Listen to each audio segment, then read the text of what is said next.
Okay everybody, welcome back to the channel. We are carrying on our theme of the Ping G425 launch, and we're now going to take a look at the irons. And these look really nice, to be honest. So excited to hit these. We've done the reviews of the drivers, fairways, the hybrids, the crossover, and now the irons. So all those videos will be on there. There'll be a playlist for you to go and have a look at all those videos if you'd like to do so. So this video, we're going to concentrate on the iron. We're going to talk a little bit about the technology that Ping are offering. We're obviously going to test it. We've got Trackman to provide you with some numbers, as well as my personal feedback on the looks, the feel, and the performance of this club.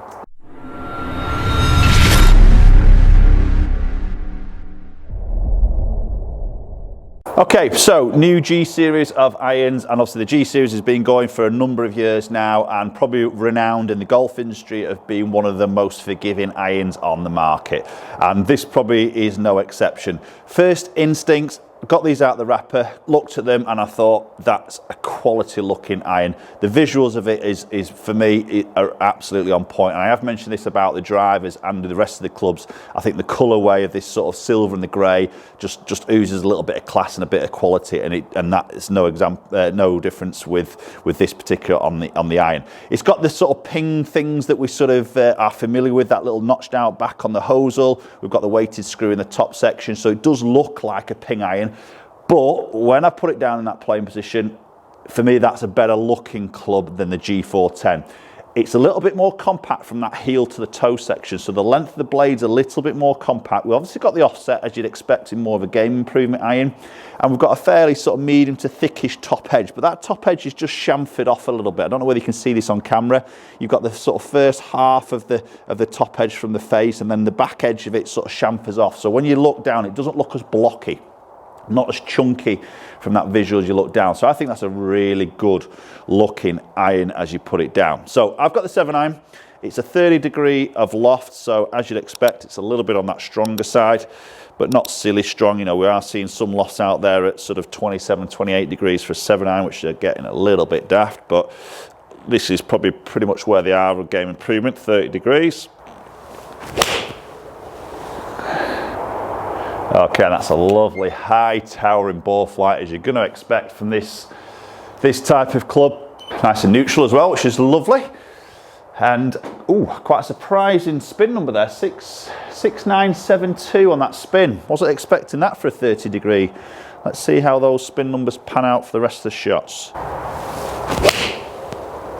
Oh, it's just a little bit skinny, that, just peeling off that right side.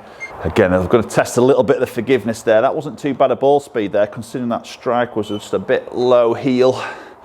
Again, 6,500, 181 carry, so very consistent there. Those last two were different strikes. The first one, sorry, against that last one were different strikes, but the carry distance has been the same there. So maybe that little bit of forgiveness just helping out a touch there. Okay, so let's talk a little bit about the technology that Ping are offering in this particular iron. So we've now got, we've still got the Hydro Pill 2.0 finish, which is gives it that satin finish, that water dispersing technology. So any moisture between club face and golf ball, it disperses to try and keep the friction there, keep the consistency of that spin, and also the ball speed. So hopefully no sort of flyers when you're out on the golf course. We've got what Ping are calling the Metalwood VFT, so variable face thickness that we typically would see in the metalwood faces. We've now got Ping have now put it into the iron, so creates obviously that flex in there. So we get some flex in.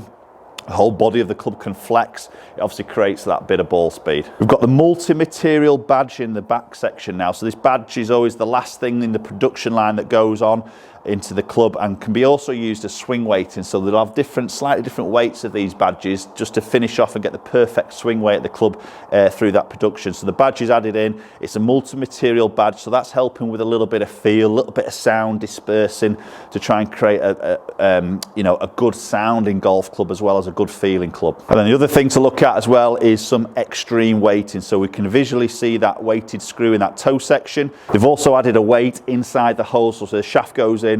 Just before the shaft goes in, there's a weight position in the hosel, so that weight going into that heel and the toe, pulling it in that external part of the golf club, obviously can create a lot more stability, higher inertia, and less sort of twisting the club on those miss hits.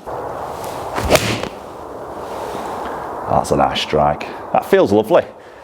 You know, it's not a very loud sort of brash sort of sounds it comes off. Maybe that multi-material badge doing a bit of a job there. 122 ball speed. That was a little bit of a lower spin. You see how that's just got a tiny bit further there. 5,500 on that spin. Yeah, that was a nice shot. A little bit up that left-hand side, touch pulley. See, it gets that little bit of ball speed there. Just slightly close the face on that particular shot. I'll probably go a little bit further. Yeah, there we go. There's that 190 there. We all know the pulls go a little bit further, don't we?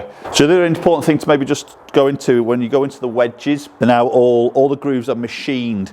So they're very sort of precise, and maybe start to see the grooves be very similar to maybe what you would see in the glide wedges. So really sort of matching up the grooves there, trying to get that, obviously, that control as you move into the wedges.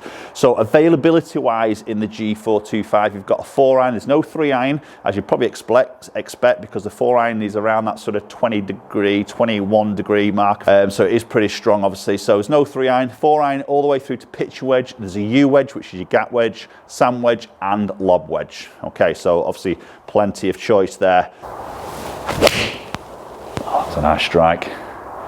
Good ball speed there, 124 on that ball speed, 188 carry. Okay, so G425, looks wise, big box ticked. I think that looks a very classy iron. That would look great in the golf bag there. I think playing position wise, a big improvement from the G410 previous model. Just a little bit more compact there, not quite as big and in your face. I like the way they chamfered that top edge off there, so it doesn't look as blocky. Still plenty of head there, don't get me wrong, so it's still confident, inspiring, but just a nicer shape. Feel looks good, but let's go and look at a few numbers and see how it's performing. Okay, so we've just checked a few numbers out there. So as I say, this was a 7-iron, so you see 88 club head speed, just a touch slower, typically around that 90 mark with my 7-iron, so it is a very cold day as I'm filming, so maybe just not quite fine. I've got a few layers on, so just losing a little bit of speed as you would expect. But ball speed, you see 120, 3.4. You can see that's creating me a smash of 1.40, which is nice. So nice and efficient there.